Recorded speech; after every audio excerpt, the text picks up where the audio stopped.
to this edition of PipeBomb Wrestling Podcast, a show that is for the fans, by the fans. And I'm your phenomenal host, Mr. Podcasting, Chris Belcher. Make sure you follow me at Chris Belcher24 on Facebook, Twitter, and Instagram. The show is at PBWP Podcast on those platforms. Make sure you follow us, give us a like, subscribe wherever you find your podcast, and all that jazz. Andy York is with me in the room. What is this, 5 weeks in a row now? I think so, something like that. 4 or 5. And here we are, man. Another pay-per-view around the corner. Another set of back-to-back pay-per-views. Yeah. So we got this one this week and Survivor Series next week, man. Yeah. Busy time. I feel like there's always back-to-back pay-per-views now. There's always going to be a back-to-back pay-per-view when AEW has a pay-per-view. Which, I mean, it's fine. It's more wrestling for us to watch and dive into. So I think it's going to be great. It's going to be a lot of fun. We only get 4 pay-per-views a year, basically, in AEW. Right. And so there's not like a start-to-finish bad pay-per-view yet. So this is I don't see this one being that way either. I think it's going to be a lot of fun. Well, we will talk all about it. We will wait and see. But first, again, we got to dive into some WWE stuff because we can't just overlook WWE. We're on the road to Survivor Series. Right. Things are happening. Yep. So we got to talk about it. But again, keep it locked in right here to us on the BodySlam.net YouTube channel. Give them a subscribe. I know they would appreciate it. Give them a follow on social media as well. And of course, support our friends over at Sports Wire Radio. All right, man, let's get into it. WWE, the big news. It seems like every single stinking week we talk about Austin Theory, and I wish we would not, but we do. Yeah. We seemingly have a character change, and we speculated a lot last week. We talked tremendously in detail about the cash in. Was it worth it? Blah, blah, blah. All those kind of things. Go back and listen to it if you want our thoughts. But now we're starting to see again, there's no cell phone. There's no selfies. There's no none of that. Austin Theory has a beard. We're a little more aggressive now. The story's evolving, man. Yeah, look, I love this version of Austin Theory. I think this is the theory that we should have had in the beginning. What was this theory, or at least what we're building to, I think is the direction Theory should have been from the get-go. And he's showing the backstage promo he cut was absolutely amazing. The beat down he had on I remember who, Dolph Ziggler. Yep. Was really strong. Yep. Didn't make a whole lot of sense because he had him pinned, ready to beat, but just lost his mind and started beating the crap out of him. So that is what it is. My only thing is, I think there was a way for us to get to this result without wasting the cash in. And I feel like, I harped on it last week, so I'm not going to harp on it as much this week. The cash in is something that should be protected at all costs. And it was not protected in this case. Now, I'm not going to say it. I don't think Austin Theory is going to be buried. We saw this week he's absolutely not going to be buried. This is just starting something new for his character. Yep. But I think there's a way for us to get to this point without the cash in aspect of things. I think you could have taken the briefcase off of him and got this result. Right. And kept the briefcase fine. So I think, I don't know, I feel like that part was the waste, but what we are getting out of it now is the best Austin Theory has been in WWE since he started. Well, not to dive too much into rumors and all that kind of stuff, because you never know how things are going to shake out. But a lot of rumors are pointing to Triple H wanting to put the Money in the Bank match back on WrestleMania. Yeah. And go away with the Money in the Bank pay-per-view. So you still could have kept the briefcase on Theory for a little while longer, but at the same time, if that is going to happen, I do feel like you needed to take it away as soon as possible so that when it's announced for WrestleMania, it feels like, not that we've forgotten about it, right? But you know what I mean? Yeah. It's surprising, it's exciting, rather than Theory tries to cash in and then 2 weeks later, well, it's going on WrestleMania now instead of the pay-per-view. You know what I mean? Yeah, and I completely get that for sure, which is why from the beginning of when he won it and then when Triple H took over, I was always advocating for just take the briefcase off of him. Right. Have somebody beat him for it. We've seen it before. Yep. Have somebody beat him for it, and then, they can cash in whenever, successfully, unsuccessfully, however you want to do it. Right. So I get that aspect of it. It's just the cash in should be held very sacred, and it shouldn't be one of those things that turn into just story. I mean, it should be a story arc, but it shouldn't be one of those that just completely gets thrown to the wayside. Yeah. On the side. So it's just one of those.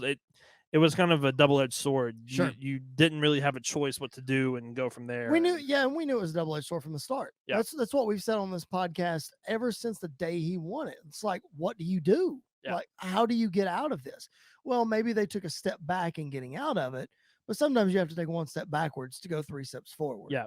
So I think it's just one step backwards, and let's see where it goes from here.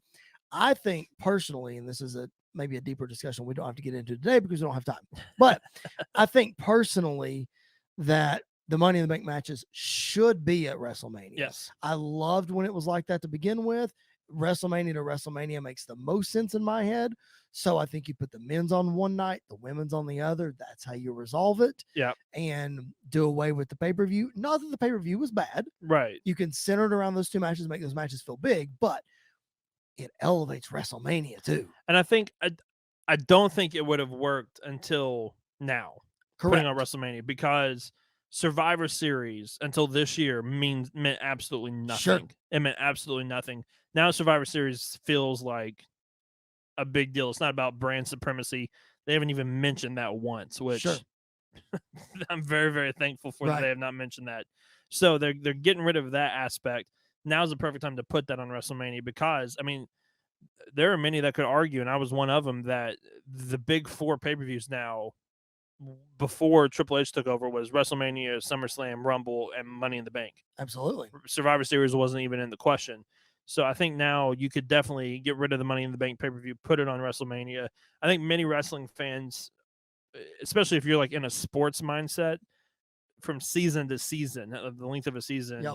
the season starts the Raw after WrestleMania. Absolutely. And goes till the next WrestleMania. Yep. Instead of January to December, it's April to April, basically, is the way we Well, think yeah, about you it. look at it in any other sports, you have a regular season and you have playoffs. Yeah. Well, the playoffs for WWE is Rumble to Mania. Yep. Absolutely. That's the home stretch. Yep. And then we reset. The regular season kicks off with some excitement. Teams are better than we think. Some teams aren't as good. Some new guys come in. Some new guys come in, all those kind of things. So it makes perfect sense, I think, to have that be the timeline for Money in the Bank. And you can do, I mean, it's a 2-night event now. You can do the men's one night, the women's the next night, or however you want to do it, and go from there. I think it's a perfect way to split it up as you do that.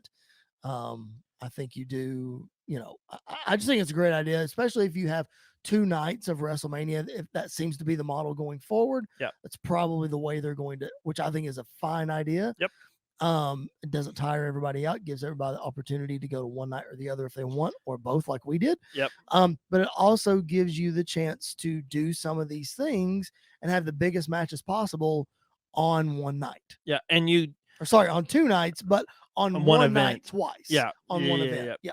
And this is a great way to get, I mean, the thing about WrestleMania is they try to get as many people on the card as possible. And this is the perfect way to establish that, is by putting this many people on the card as possible. For sure. And so you don't have to do, I mean, we were there last year, and the multi-tag matches were the best matches on the card. Sure they were. Like the men's tag match to start off night 2, and then the women's fatal 4-way tag match was 10 times better than we thought it was going to be. Sure it was. So like the multi stuff is fantastic at WrestleMania, and I feel like WrestleMania needs to have a stipulation match every year. Sure does. And Money in the Bank fits that perfectly. Yep, absolutely, I agree.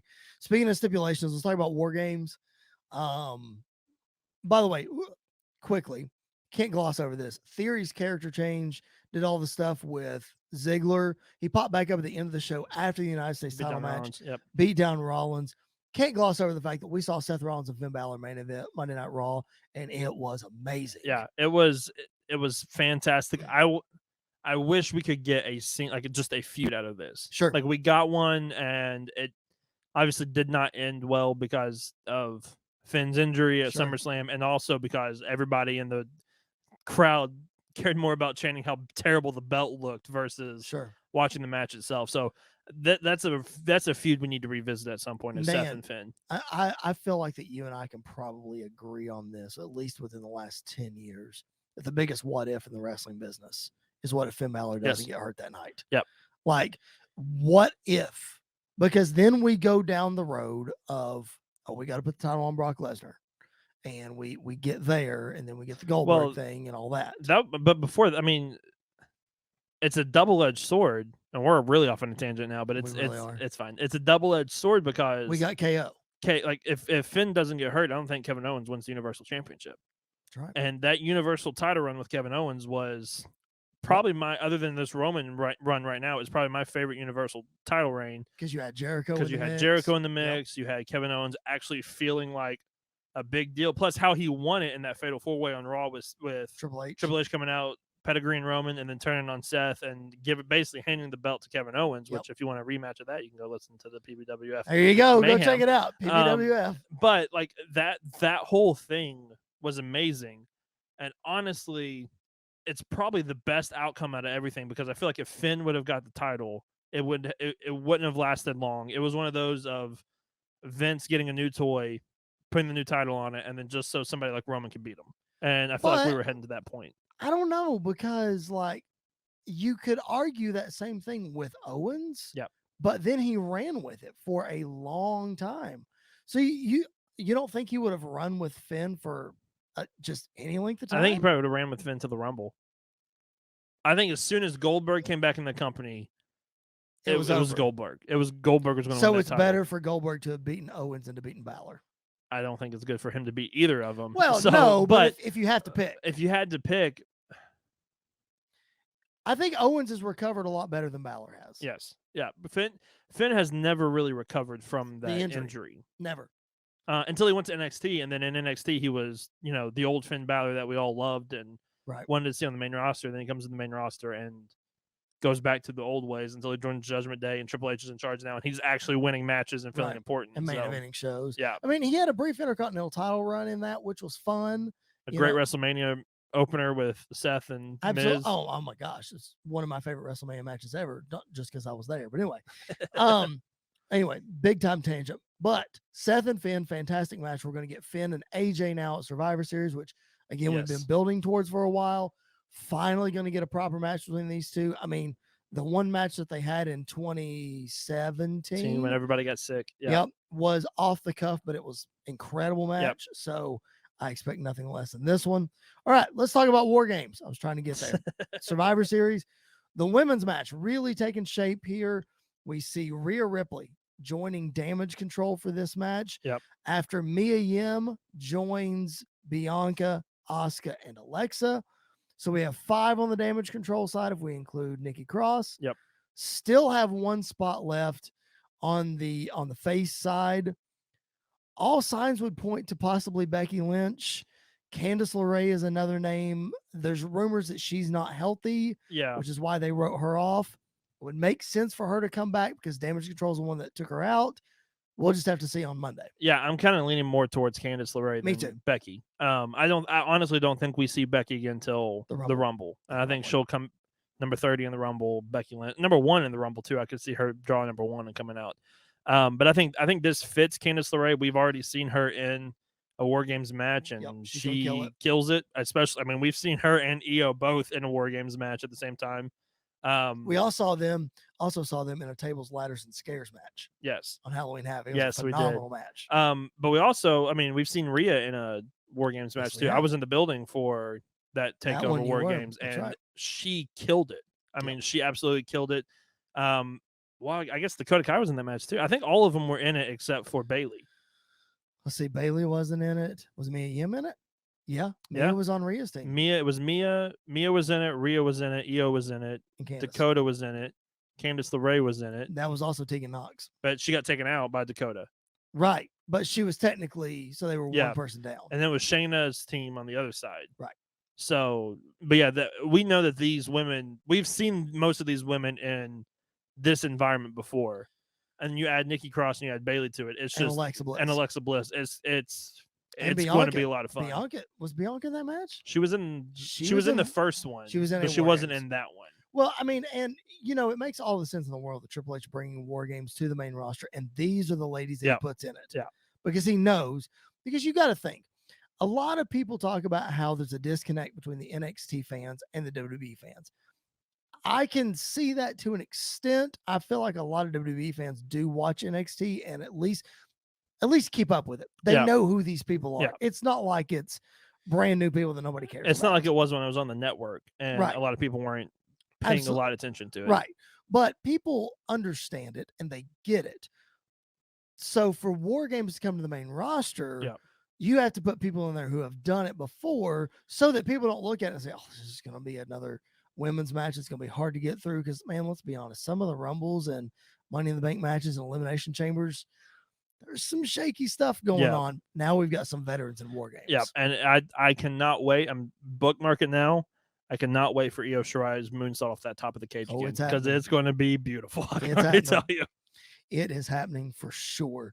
I would like to see, if we're talking about spots, I would like to see Bianca deliver a KOD from the top through a table. Oh, that's that's your finish right there. Is Bailey getting KOD'd from the top through 2 tables?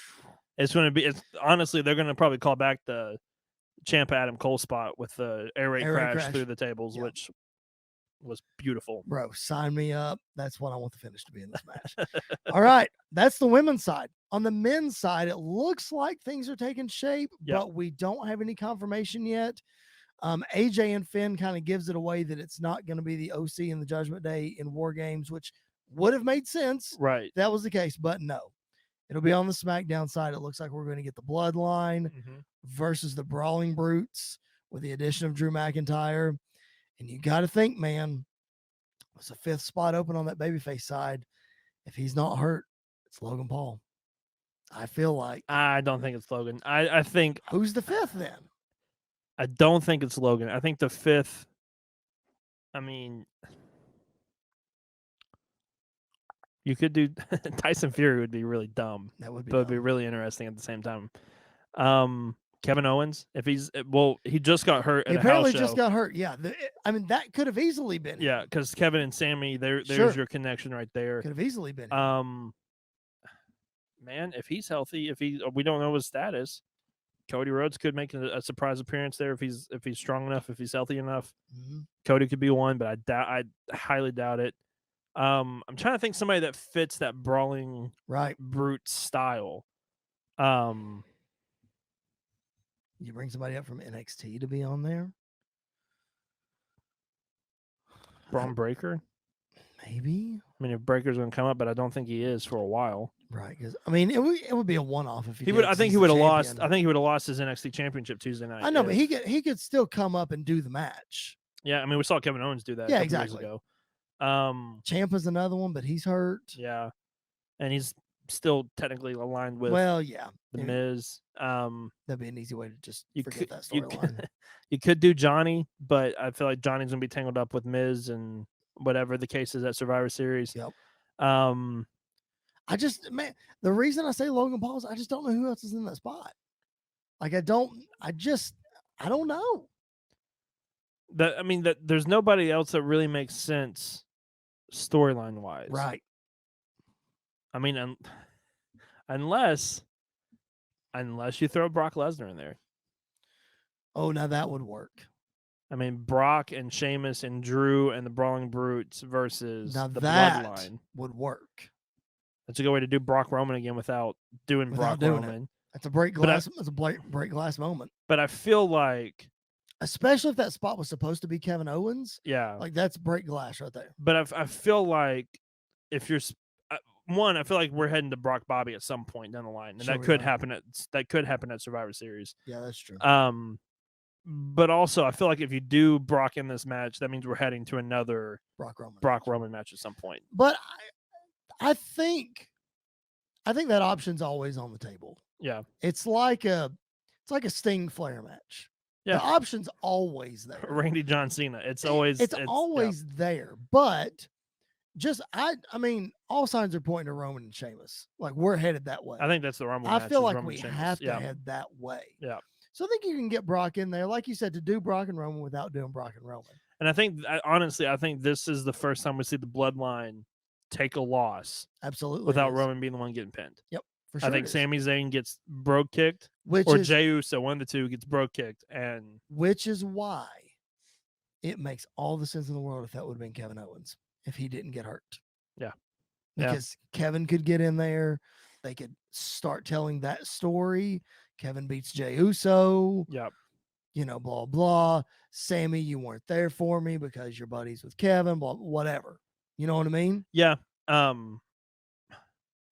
don't feel like Logan Paul will fit in a War Games match. I don't know. We didn't. You had to wonder what Pat McAfee would have been like in War Games, and we saw it, and it was wild. It was wild. So, and nothing against Pat, but Logan's more athletic than Pat. He's more athletically stable than Pat. Pat's athletic. It's just chaos, chaotic athleticism. Absolutely, it is. I don't know. I feel like, especially if you want to make Survivor Series and War Games feel like a big deal, so having someone like Brock in there adds to that 10 times. Plus, obviously, he's a cage fighter. We're in a cage. We can see some stuff go down. Makes sense. And it could be one of those that we don't know who the fifth person is until the night. And like Bloodline is completely in the ring. Everybody else is in the ring, beat down. Bloodline standing tall. Same thing. Kevin Owens coming out at NXT. Right. You hear Brock's music. Place goes crazy, and now he comes and starts kicking everybody's butt. It makes sense, man. I don't know. I don't know what's going to happen. I think it'll be interesting to find out, though. Another match that we found out on SmackDown that we're getting for Survivor Series, Shotzi is getting the shot at Ronda Rousey. I find that very interesting. Just quick thoughts on that. Reminds me of when Ruby Riott got her shot against Ronda, and just kind of a filler thing. I think Shotzi's going to look good. I think Shotzi's going to get some offense in, but I think this is just a placement until we get to Charlotte coming back. Sure. I agree with that. Or Becky, one of the two. Yep, I agree with that. Also, speaking of the women, we saw the return of Sarah Logan finally on SmackDown. It was really cool the way they did it. I thought it was really well done. Yeah, it was well done. They just they gotta be careful because they kind of ripped off another female wrestler kind of to a T, almost to the point. Pretty much. So just be careful with that. But I think it's interesting. I think since Riot Squad is not there, if Sarah Logan's coming back in, which she wouldn't necessarily be on my, have to be back. But if she's coming back, I think this is, obviously this is the perfect place for her to be. That's a great spot for her, for sure. All right, one more thing in WWE before we get to AEW. And of course, we have to talk about Andy called it on the podcast last week. And this is just hours before SmackDown happened. It's like he knew what was going to happen. I know, right? Bray Wyatt gets physical for the first time. We see him attack LA Knight in the back. Yeah. Probably not the first person I would have pegged for Bray Wyatt to be in a, we don't know if this is a feud or not. Probably not the first person that I would have done this with. I'm not saying it's a bad choice, but how do you feel about it? I think if there's a match coming, the match isn't going to be anything special. Right. But for sure. But the promos leading up to it are going to be fun because LA Knight is one of those guys that I think people know he's good on the mic, but he can surprise you sometimes how good he is on the mic. Right. I mean, he showed us in the backstage segment talking about go put your romper back on to your play place and stick those puppets where you find pleasure. Right. Like that, like stuff like that is perfect. He reminds me. Listen to what I'm saying. Don't read into what I'm saying. His cadence reminds me a lot of Stone Cold when he talks at times. I can say that. Just like he doesn't care. Like he's just gonna spit what he wants to say. And I think that's the kind of the perfect thing against the Bray Wyatt is like somebody just comes out there and says what he wants to say, and then at the end Bray just completely tears him apart limb from limb. And so I think it's gonna be really, really interesting. I got really excited for it because it was not what I was expecting for the first thing Bray was going to do is against LA Knight. If he does anything with LA Knight, which this has to be leading somewhere. But yeah, I think it's going to be pretty cool. You think it's a bad spot for LA Knight though? Because you've just reestablished him as LA Knight. You've got him away from the models deal. And now you're feeding him to Bray Wyatt. Like obviously Bray Wyatt taking somebody down is not necessarily a bad thing. Right. It's just, you want to make LA Knight look as good as possible. Is this the right way to do it? I mean, it just depends on how they do it, because if LA Knight can stand toe to toe with Bray on the mic, then that kind of elevates LA Knight in a way. I don't know. I don't know if necessarily they're going to feed him to Bray. I don't even know if there's going to be a match at this point. Right. I think this could be one of those where maybe LA Knight joins the circle, or whatever the circle is going to be, or whatever the thing he is building to. Maybe LA Knight joins it, or maybe, this was just to establish Bray being schizophrenic and just turning the switch like that. That's kind of where I'm leaning. It's like, I feel like this may just be a one-off. Like we may see Bray on SmackDown tonight and show up with, I don't know, fill in the blank, somebody else. Yeah.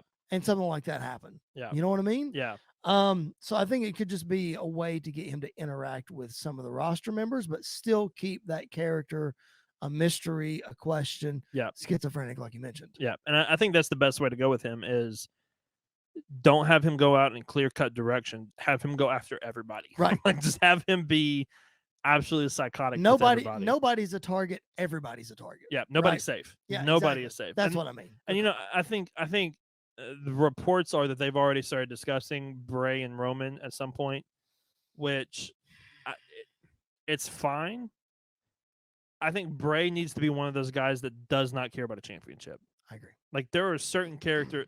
I don't think the Undertaker should have cared about championships, to be completely honest. Well, look at it, man. He didn't win one for 6 years. Right. So that makes sense. And he was one of the biggest characters during that time. Right. And, it was really cool when Bray Wyatt won the WWE Championship and when he won the tag titles. It's hard to beat guys like that. It is. Once they get the title, it's so hard to beat them. It is. And characters like that, their motive doesn't seem to be, to win championships. When he was the cult leader, his goal seemed to be to expand the cult, right, to expand his movement, which, shout out to Parts Fun Known on YouTube. There's a guy named Adam Blampier that does like fantasy booking stuff. And he kind of did the fantasy booking of the first run of Bray Wyatt. And one of the things he did, which I loved, is Bray would win a championship just to entice somebody to come join, so that, like, for example, like a Randy Orton or whatever, right, wanted to tie Ric Flair's record or whatever, like the case is, Bray wins and says, well, if you come join us, this championship is yours. Interesting. Like stuff like that makes sense. But I don't think like sole purpose is for money or for championships. It should be just to literally watch the world burn. Sure. And I hope that's the direction. So maybe he goes after Roman, but he doesn't go after the titles or something like that. I think it'll be interesting. I think that'll be a really good feud for Roman after he loses the title.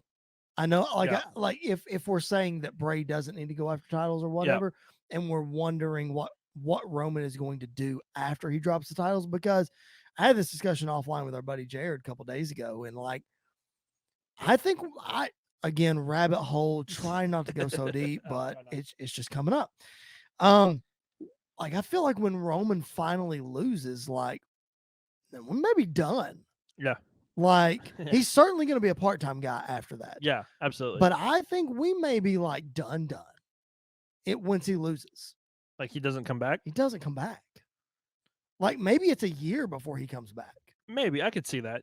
I could also see, I think it would be really interesting to see if he, like, once he lost, something switched and he just started losing.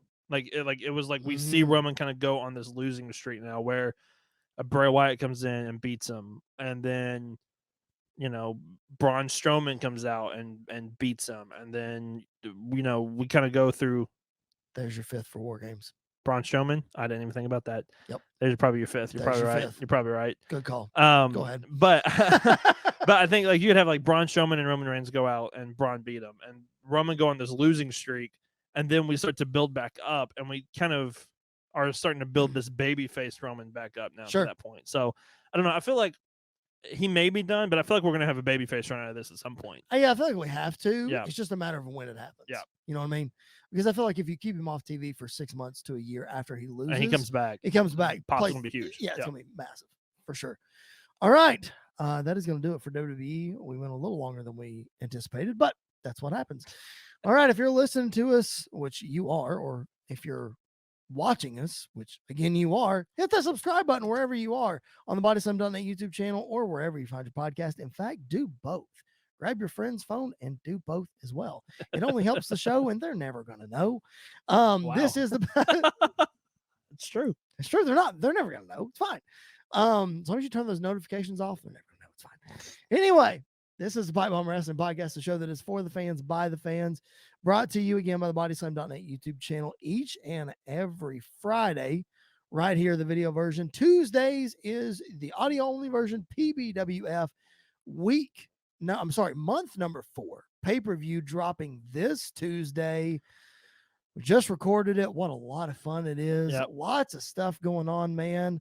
And really winding down season 1. Yeah, and once season 1 winds down, we're kind of not taking a long break, but we're taking a little break, and then Season Season 2's 2. coming.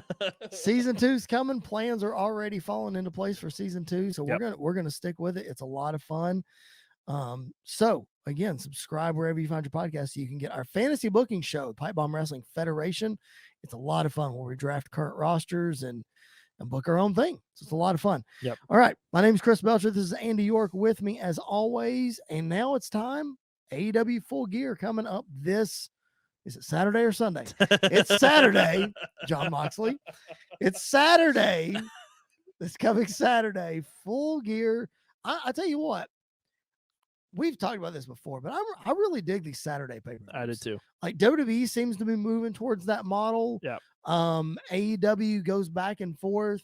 I thought they were going to stick with this Saturday model when they, because that's the way they started. Then they swapped to Sundays, and now it's kind of back and forth. So I think I feel like we do a lot of Sundays on holiday weekends. We do. Which makes sense. I mean, nobody's working on Monday. It's also off season for the NFL. Yeah, so like just throw them on Sunday. That's the one thing though about being in the South. You can see by my hat.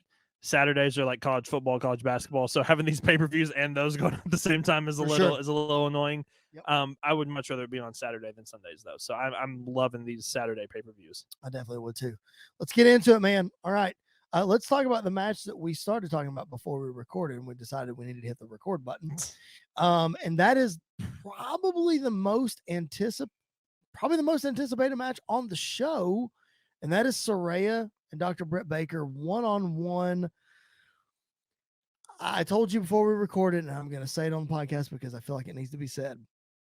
I don't think this match is going to be as good as everybody wants it to be, for the simple fact that I don't think there's any way they can live up to the hype, man. I think it's just too much. Yeah, I agree. I think the only thing that could change that is I don't know what people's expectations of Saraya? Is it Saraya? Saraya. I'm going to say both all the time. Well, they said Saraya the night she debuted. Yeah, so that's stuck in my head. Saraya. Yeah, exactly. I think I don't know what people's expectations of her in the ring are as of 2022. Like, I think if this match would have taken place with current day Britt and Paige of 2014 or whatever the case is, I think this would have been probably the most highly anticipated women's match of all time in AEW's history. I still think it is the most highly anticipated, and I still think it has a chance to be the best women's AEW match. I think the thing that's going to be hard to beat is the Britt Baker Thunder Rosa Lights Out match. That's going to be nearly impossible to beat. But I think this, I feel like this is going to be a really good match. I think this is one of those, and we talked about it off air, where in the moment people may say, well, that wasn't as great as I thought it was going to be. And then they go back and watch it a year or two later and like, oh, no, that wasn't bad. Yeah, absolutely. I mean, I compared it to AJ Styles and Shinsuke Nakamura. Yeah. In the fact that both performers are extremely talented. Yeah. The match itself is good. Yeah. It's good to great, depending on what lens you look at it through. But in the sense of that match was so hyped. Yeah. I mean, it was the dream match of all dream matches. And here you have Saraya, one of the most popular women's wrestlers in the history of the business. Yeah. Making her long-awaited comeback. I think it's the same thing with CM Punk. Like, you're not in the ring for a long time. People expect you to be that performer from that long ago, and you're just not going to be. Yeah, and with Punk's case, he wasn't, but he was still good, and people latched onto that. And I think that's going to be the case here. She's not going to be, and she may, because it's a double-edged sword. Because when Edge came back, I think he was better when he came back than when he was when he left. Sure. So that could be the case here as well. As she could come back and be better than she was when she first, or when she got injured last time and she couldn't do anymore. I think the only difference between this one and that AJ Shinsuke match is AJ and Shinsuke had wrestled one time before that, and it was amazing. Sure. Like the Tokyo Dome match, the Wrestle Kingdom match was so good, amazing. Yep. And so they had a lot to live up, not just to the hype, but to the former match that they had. These two kind of have the luxury of like they've never wrestled before, so they can kind of set the tone right here and there.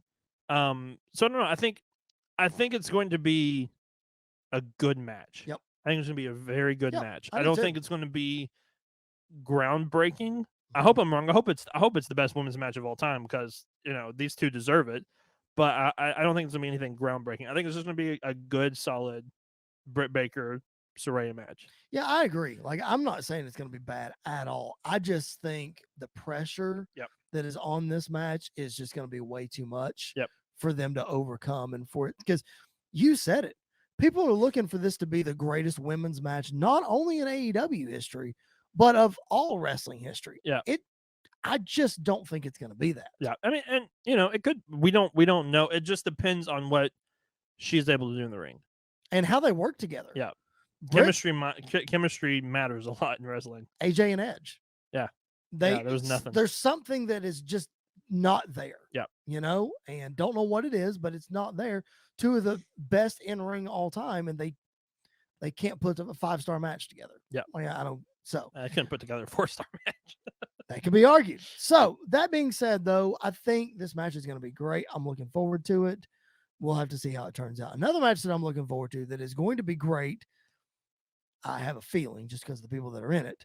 Sting and Darby Allin against Jeff Jarrett, my boy, and Jay Lethal. Man, I don't think this is going to be a train wreck because there's no stipulation on it. It could still be, but I really do think this is going to be really good. Yeah, I think it's going to be fun. I think it's going to be every Sting match in AEW is fun. Hasn't had a bad one yet. No, and I can already tell you now, I'm ready for the moment when Sting no sells the guitar shot to the head. Oh, baby. Yes. I am excited for when that guitar shot happens and he just stands there and just stares at him. Yep. Like that is guaranteed to happen at this point. I agree. I think it's gonna be fun. I think we saw with Ric Flair's last match that Jeff Jarrett is still can go. Yep. I mean, he's not anything super special, but he can still go at his age. Dude can get heel heat like nobody else right now. So I think that's going to play a factor into it. And then when you got somebody like Sting and Darby Allin who are very loved by everybody, I think it's just going to work really well. So I think it's going to be a lot of fun. And then you got a heel like Jay Lethal who can wrestle with the best of them. Yeah. I mean, it's going to be fun, man. I'm really excited for this. This is probably the Sting match, honestly. How long has he been in AEW? Did he get there in 2020? So he's been there, and that was Winter is Coming. Almost 2 years. Yeah. AEW for almost 2 years. This is probably the Sting match I'm looking forward to the most. Yeah. Aside from his first one that was not cinematic, that was I'm scratching that one. The first one in person, which was Double or Nothing. Mm-hmm. It was him and Darby against. Doesn't matter. No. It was at Double or Nothing. Yeah. They went crazy. Yes. When Britt Baker won the title. It was that night. Whatever it was. Anyway, I was looking forward to that one because it was the first one, like actual in-ring, whatever. Right. This is the one I'm looking forward to the most, man. I think Jeff Jarrett, this is a perfect spot for him to come in with Sting and all that kind of stuff. I think it's really cool. Yeah, I think this is going to be. I don't think it's going to be from a wrestling technical standpoint. I don't think it's going to be great. I think it's going to be highly, highly, highly entertaining. Sure. And I am very excited to see what they're going to do. I'm excited to see what Jeff Jarrett's going to do in the ring, like in AEW. This is one of those where, the last time we saw him in the ring anywhere was SummerSlam and then the Ric Flair match. And then he comes out here and does this. And Jeff Jarrett with no restrictions is, kind of fun. So you know what would be interesting? And again, tangent, sorry. And we'll get to the tag title match in just a minute. I would like to see Jeff Jarrett and Jay Lethal be tag champs. And the reason I say that is because I feel like we haven't had tag champs with heat in AEW in a long time. The Bucks were probably the last one. Right. And they dropped it to the Luchas. Yeah. Who dropped it to... Luchas dropped it to Jurassic Express. Who dropped it to Keith Lee and Swerve. Yeah, who dropped it to the Acclaimed. The Acclaimed. We haven't had a heat. It's been a minute. We haven't had a heat team in a while. Yeah, it's been a minute. I feel like, I'm not saying Jeff Jarrett needs to go out and win championships, but I think that could be a fun direction to take that. Yeah. To get some heat in that division. You know what I mean? I agree. I don't know if that's something AEW would ever do is do two don't do like a tag team as a tag champion. I don't know if that's something they would do because their tag division is so stupid stacked. Sure. At times. But I think that would be great. Even if you wanted to do it with and I'm sure you're going to love this, even if you want to do it with the Ring of Honor titles and have them kind of come in and Yeah, that would be good. run with those. I mean, if you have, I'm wearing their shirt right now, but if you have Jeff Jarrett and Jay Lethal be the ones to beat FTR for those titles, people are going to hate it for all the right reasons. So that would be great for sure. Let's talk about those tag team titles. It's going to be the Acclaimed against Swerve and Our Glory for the tag team titles. I'm not super over the moon about this match. I feel like we've seen it. I know we saw the triple threat at the last pay-per-view. Mm-hmm. I don't know. I'm not going to go down this rabbit hole of how I'm not excited about the tag division in AEW because I feel like it's dropped off tremendously from where they started. But I also understand that the wrestling is good. Obviously, they're going to go in there and put on a banger. Yeah. But I'm just not thrilled about this match. Yeah, I think this is the night where Swerve turns on Keith Lee. I think this is the night where they break up. I'm excited for the match itself. I think we have seen these two teams wrestle twice already, and both times were fantastic matches. Sure. And I think the Acclaimed are going to keep these tag titles for a while. I think they're going to hold on to them for a little bit because they are so over with everybody. Right. That like I just said, you got to have a team with some heel heat to come in and beat them. Yeah. And who's going to be that team? You know what I mean? I mean, you could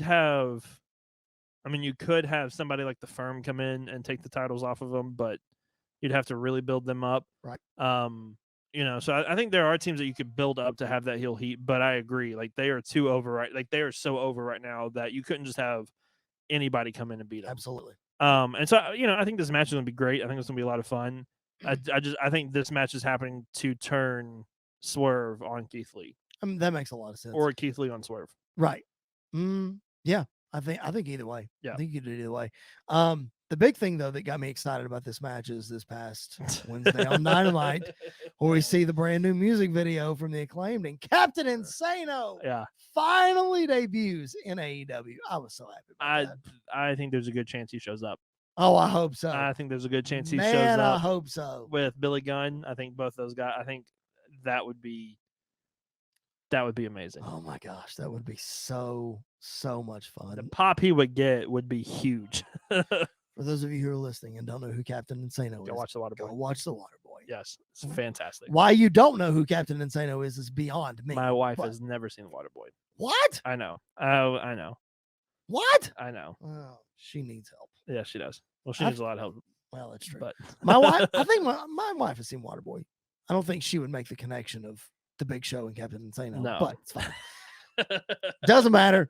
Anyway, Captain Insano, very, very cool. They've been seemingly teasing this since the very beginning of AEW. Yeah. Here we are. Yep. So very excited about that. I'll tell you the one match that I'm really not excited about. Every time this woman is on the card, I just could care less. And even more now, as if the opponents couldn't get worse. Yeah. Jade Cargill and Nyla Rose. Man, wake me up when it's over. Yeah, it is what it is. I don't think it's going to be. I mean, Jade's gotten a lot better. Couldn't get much worse. Oh yeah, you could. Oh yes, you could. I mean, you could get a lot worse. We've seen a lot worse than Jade Cargill in the ring. I think it's going to be just fine. I think she's going to get the win. She's going to get her TBS title back, even though she never lost it. And I think Nyla Rose is just there to get beat like everybody else that faces Jade Cargill. Right. I don't know what they're going to go with. I don't know who's going to be the one to finally beat Jade. But I think we're right on the cusp of that actually happening. Yeah, I think it's probably about time. I think it just doesn't feel, this title feels not important at all. I don't think. Because I don't feel like anybody huge has gone after it. Right. Like, I mean, the Athena's probably the biggest one. Right. The biggest name to go after it. If you had like a Britt Baker going after it, that would make it feel bigger. Or a Jamie Hayter or, whoever. I feel like that would make it feel a lot bigger. It just doesn't feel big at all. All right, let's move on to a couple of these matches. This one may be on the pre-show. We're not sure. The AEW World Title Eliminator Finals. It'll be All Ego Ethan Page against the winner of tonight's match on Rampage, Lance Archer and Brian Cage. I think that's going to be a fun match, man. Yeah. I don't normally tune into Rampage, but I'm probably going to go back and check this one out.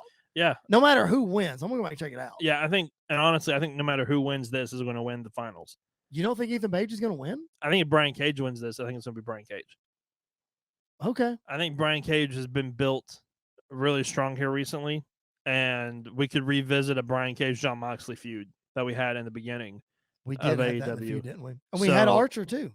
So if you could do that, I mean, I don't think John's going to be champ at the end of this, and I think Brian Cage being the first guy to go after MJF would be a big deal for MJF to kind of that's true get that victory. But then again, the promos between Ethan Page and MJF would be really, really good as well. So I don't know. I feel like if Brian Cage wins, Brian Cage gets it. Ethan Page is in the firm. That makes sense. I don't think it will make sense though. After I think after Full Gear goes off the air, I don't think it'll make sense. That's true. That's a good point. Okay, that's a good point. Fair enough. All right, before we get to that match and we talk about it, steel cage match, Jungle Boy and Luchasaurus. Man, I said it for a long time. I know that they had this match on a Dynamite special several weeks back. So this is the second time we're getting this match. I don't think it makes it feel less special. I just feel like the build for this has been underwhelming. Do you get that feeling at all? Sort of. I think part of it is just because you can't do anything to Christian because he's hurt. Well, that's true. And so I think that plays a part in it. I don't know. I'm excited for this. I think the steel cage adds a lot to it. Oh, it definitely does, for sure. Luchasaurus and Jungle Boy in a steel cage is something that I did not know I wanted to watch until it was announced. And I'm like, oh, these guys can do a lot of fun stuff in this match. I think the build hasn't been great. I don't think it's been as good as they thought it was going to be because of the fact that Christian got hurt. I think they're very hindered on what they can do. Sure. And when he finally gets cleared, then I think we're off to the races, and I think it's going to pick up a whole lot. Yeah, I think it may just be buying time, but yeah, who knows? Yeah, I mean, still, I'm glad that they added the stipulation because I would not want to see just these two go at it. Like if this was the first time they were going at it, okay, cool. Don't put a stip on it. It's fine. Right. But now that it's the second, and like you said, they're trying to keep the intrigue up. Steel cage, perfect. Yeah, makes sense. Listen, I just sat here and talked about how much I'm looking forward to Sting and Darby Allin and Jeff Jarrett and Jay Lethal. I think it's going to be an incredible match. We're going to talk about a couple more matches here in a minute that I'm looking forward to. But man, the one I'm looking forward to the most on this card is the triple threat match for the TNT Championship. Wardlow, Samoa Joe, and Powerhouse Hobbs. You talk about reinforcing the ring, bro. Yeah. This is going to be awesome. Yeah, these big boys are going to throw each other around. It's going to be nuts. It's going to be amazing. I am so excited for this. The promo Samoa Joe cut on Dynamite. Yep. Listen, I love Samoa Joe. Just like in anything he does, heel Samoa Joe is one of the best heels in wrestling. I agree. Promos he cuts. I mean, people forget it's not a WWE chain, but it's a shame he was never WWE champion while he was there. Sure. Because the promos he cut on, I went back and watched the other day, the promo he cut on Brock Lesnar after Great Balls of Fire, when it was him and Brock and Roman in the ring. And like it got real between Brock and Joe at one point, and they were going back and forth. I don't remember that promo. I have to go back and watch it.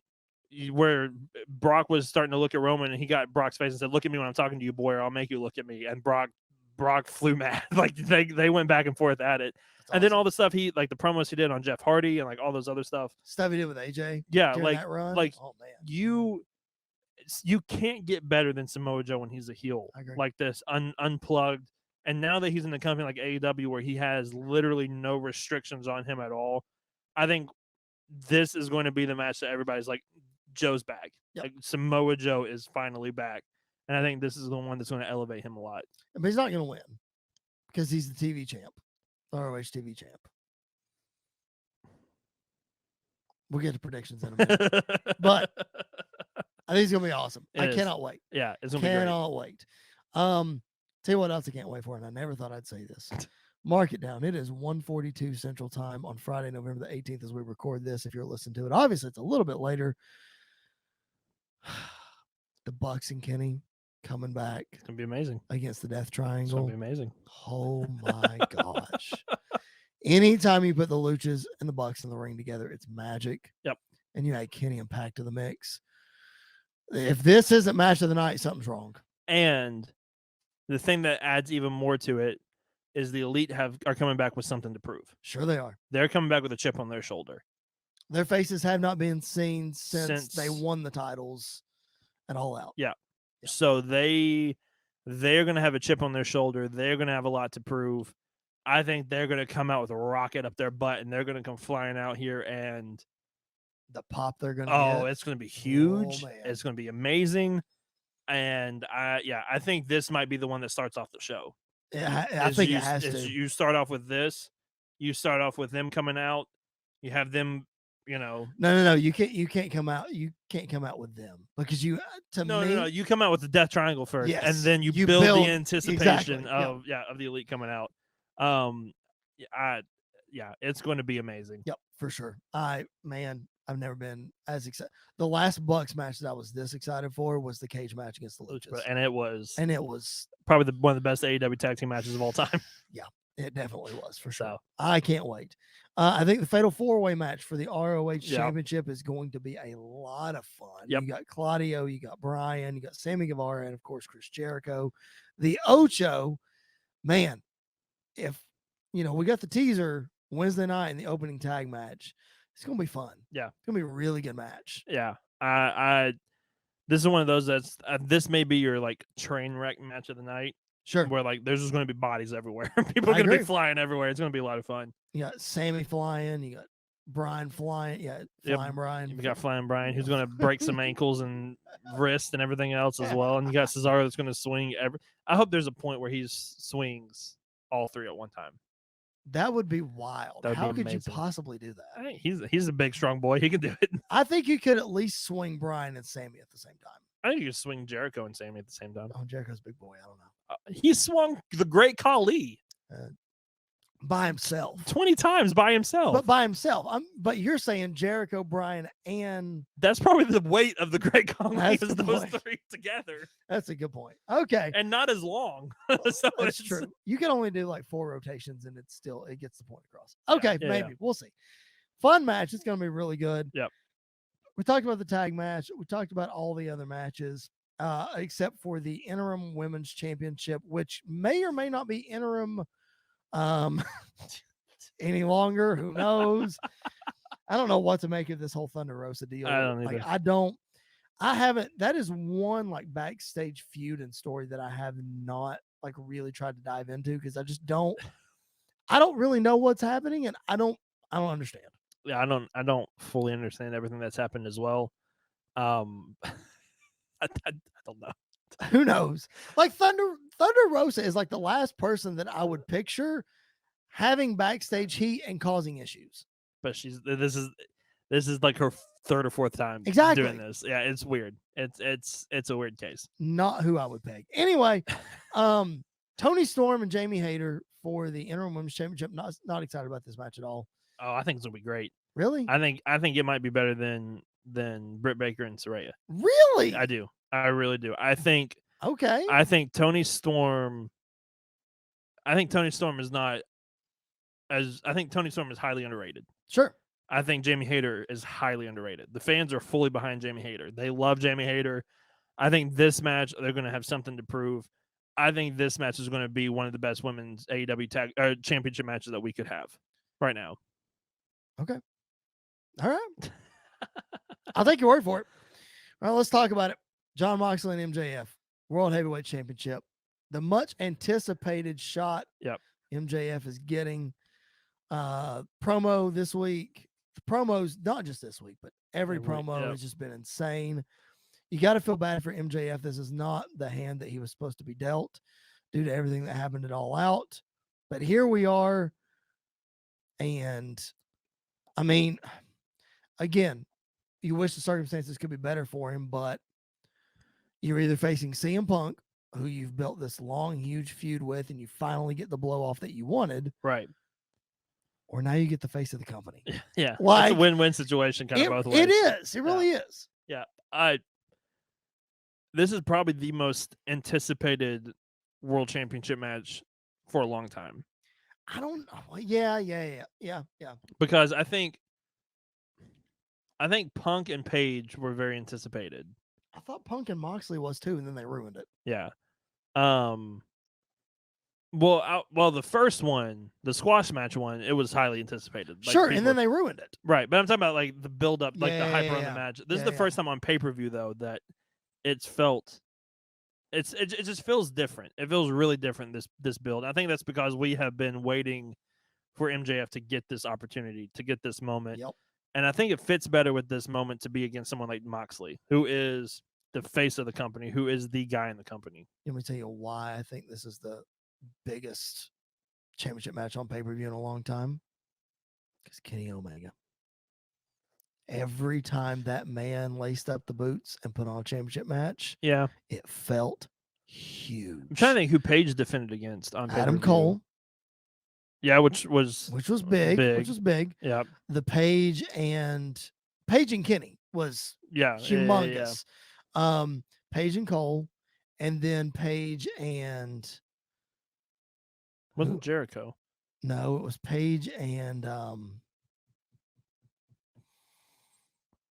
because he fought Danielson, but he fought him at Grand Slam Dynamite. or at Dynamite. Who was it? It was Page, and it was. I don't know. We both got computers in front of us, and we could look it up.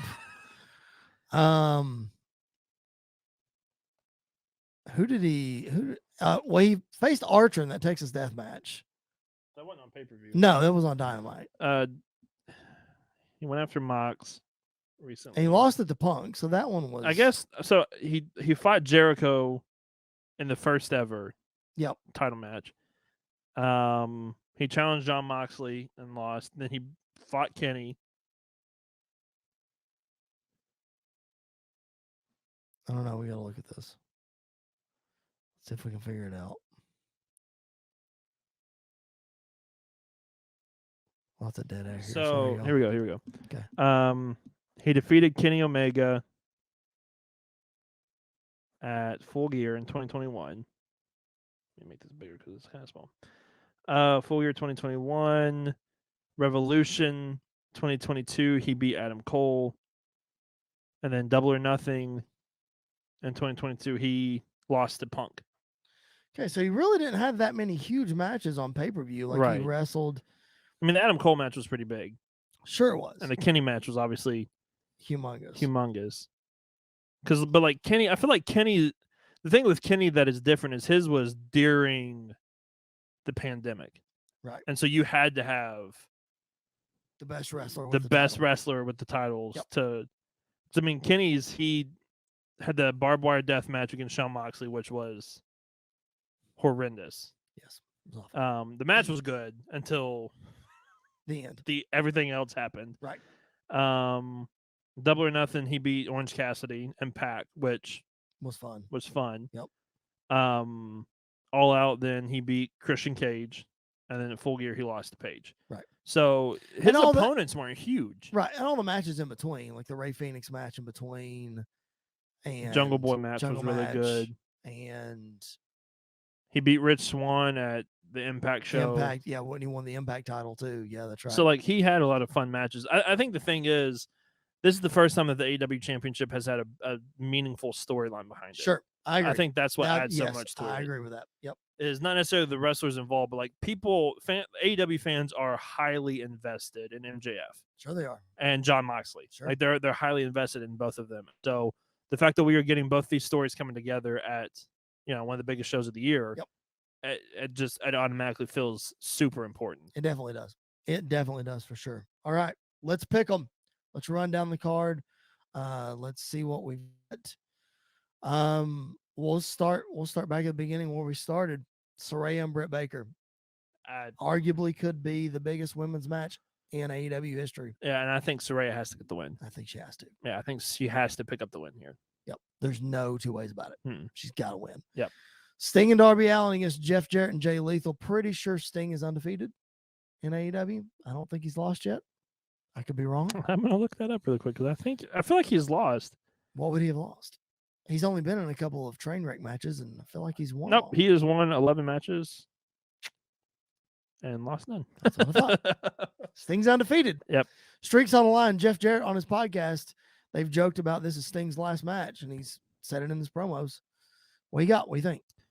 I think Sting and Darby Allin win this. Yes, I do too. I think after the no-sell chair shot, Sting's going to beat his chest, fire up, and Darby Allin's going to come in and just beat the crap out of Jeff Jarrett, hit a coffin drop, pin him 1, 2, 3, and there you go. We go on. Yep, I think you're absolutely right. All right, we kind of already predicted the AEW World Title Eliminator Finals. You're going Brian Cage. I am. For storyline purposes, I'm going Brian Cage. See, for storyline purposes, I'm going to go Ethan Page. And I'll go back into that when we get to the top. I'm going to say Ethan Page. Okay. Steel cage match: Jungle Boy and Luchasaurus. I think Jungle Boy. I think the steel cage makes it to where Jungle Boy can get the win. Yep, I agree. Keep Christian out of it. Have him kind of use the cage to his advantage, and let Jungle Boy get the win. Now, do they have to do pin or submission in this cage match, or can they get out? I don't remember. I don't remember what AEW's rules I think are. AEW is pin or submission. I don't think it's so escape. too. So that'll be interesting. Yep. Okay.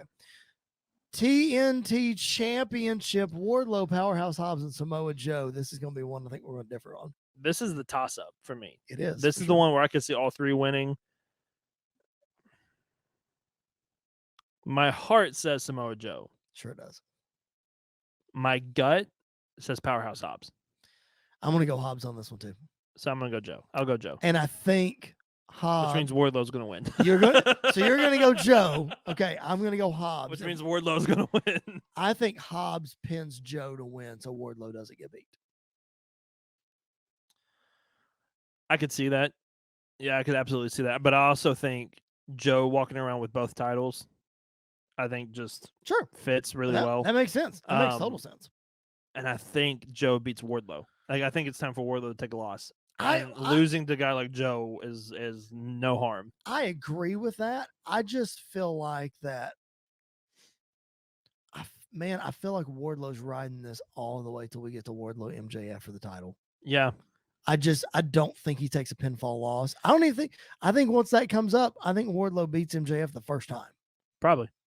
So, I think we ride this all the way. This is the way to get the title off of him without him losing. Somebody can feel like a big deal. The question is, how long are we going to wait until we get MJF Wardlow? Not long. I don't think. You don't think MJF's going to hold the title for a while? I don't think Revolution. I think probably Double or Nothing. Yep. I could see that.